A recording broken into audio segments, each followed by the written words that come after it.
Assalamualaikum warahmatullahi wabarakatuh. Perkenalkan, Rawati dengan NIM 2203055021 dari kelas B.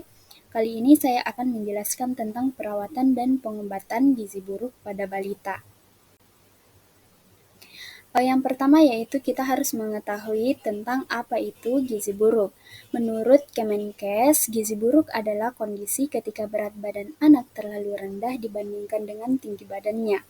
Balita dikatakan mengalami gizi buruk jika indeks berat badan menurut umurnya itu kurang dari -3 standar deviasi.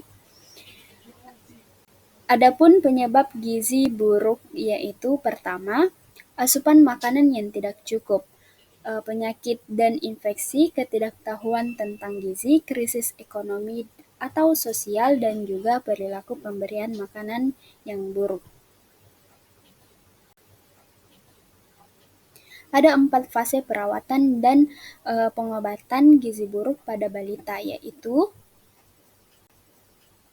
yang pertama, fase stabilisasi, di mana fase stabilisasi merupakan fase awal perawatan yang umumnya berlangsung 1-2 hari, tetapi dapat berlanjut sampai 1 minggu sesuai kondisi klinis anak. Pemantauan pada fase stabilisasi dilakukan dengan pencatatan tanda-tanda vital seperti denyut nadi, frekuensi pernapasan, suhu badan. Adapun tanda-tanda bahaya, derajat edema, asupan formula, frekuensi defikasi, dan konsisten fesis, volume urin, dan berat badan.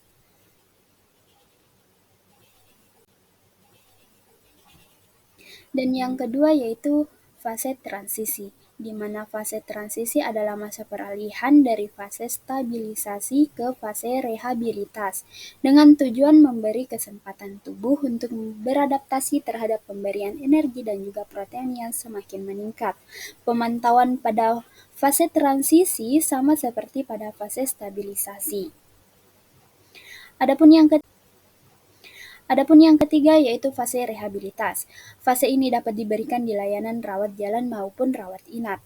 Fase ini adalah fase pemberian makanan untuk tumbuh kejar pemberian energi sebesar 150 sampai 220 kilokalori per kilogram berat badan per hari dalam bentuk formula 100 atau RUTV. Bertahap ditambahkan pada makanan yang sesuai berat badannya. Umumnya berlangsung selama 2-4 minggu. Kemajuan terapi dinilai dari kenaikan berat badan setelah fase transisi dan mendapatkan formula 100. Dan yang terakhir yaitu fase tindak lanjut. Pada fase ini merupakan tindak lanjutan pemberian makanan untuk tumbuh kejar dengan pemberian makanan keluarga dan juga pemberian makanan tambahan pemulihan atau PMTP. Adapun 10 langkah tata laksana gizi buruk pada balita di layanan rawat jalan.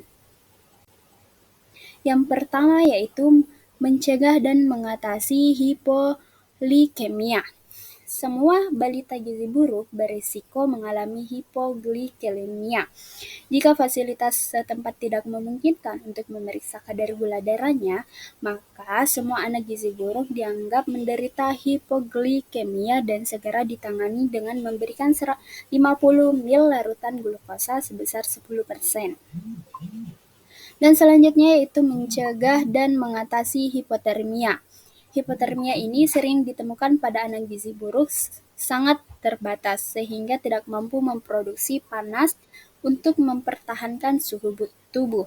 Cara mencegah dan mengatasi hipotermia dengan menghangatkan tubuh balita dengan menutup seluruh tubuh termasuk kepala dengan pakaian dan selimut.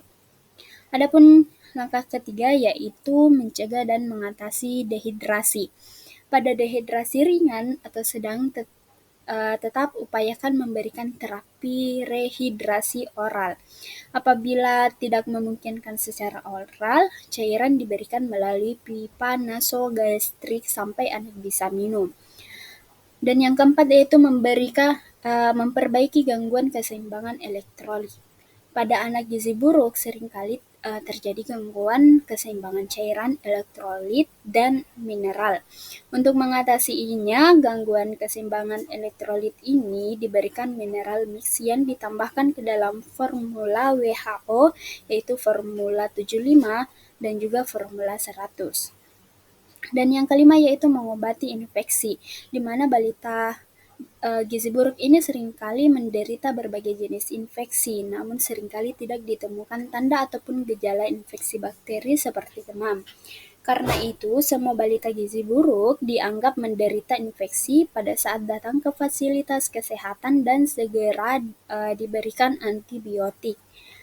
Dan yang keenam yaitu memperbaiki kekurangan zat gizi mikro, di mana semua anak gizi buruk ini mengalami defisiensi vitamin dan juga mineral. Meskipun sering ditemukan anemia, zat besi tidak boleh diberikan pada fase awal. Zat besi ini baru boleh diberikan setelah anak mempunyai nafsu makan yang baik, dan biasanya itu pada minggu kedua mulai fase rehabilitasi. Dan yang ketujuh yaitu memberikan makanan untuk fase stabilisasi dan juga transisi. Ini diberikan untuk anak gizi buruk di layanan rawat inap. Dan yang kedelapan yaitu memberikan makanan untuk tumbuh kejar, di mana pasca rehabilitas terjadi replase atau pemulihan jaringan tubuh, sehingga diperlukan energi dan juga protein yang cukup. Diberikan energi 150 sampai 120 kilokalori per kilogram berat badan per hari, dan protein 4 sampai 6 gram per kilogram berat badan per hari.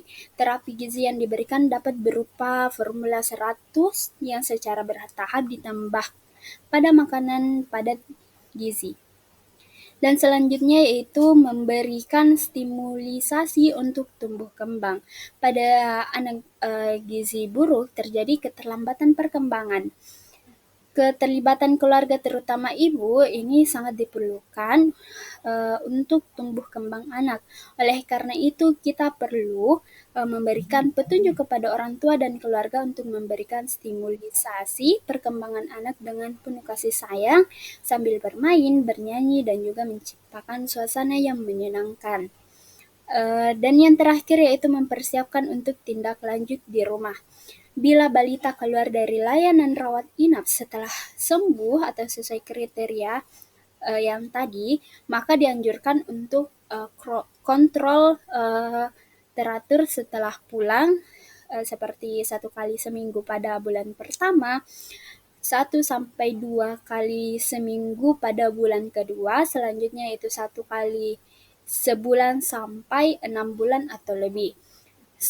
Selain itu dianjurkan juga untuk melengkapi imunisasi dasar ataupun ulangan sesuai program PPI atau program pengembangan imunisasi.